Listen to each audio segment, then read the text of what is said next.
SolveYourTech.com, your source for how-to guides and tutorials. Welcome to our video about how to change iPhone name in iOS 17. If this guide helps you out, then please consider subscribing and liking this video. If you found that the current name of your iPhone is either incorrect or it's confusing because it's similar to other names for other devices, then you may want to change the name of your iPhone. You can do this by opening the Settings app, scrolling down and selecting the General option. You can then choose About at the top of the screen. And then you can tap on the Name option.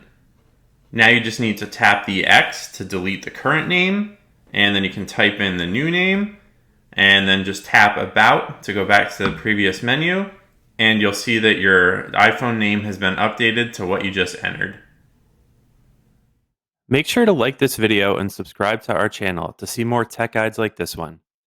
For additional information on this topic and to read the entire article, click the link in the description to visit solveyourtech.com.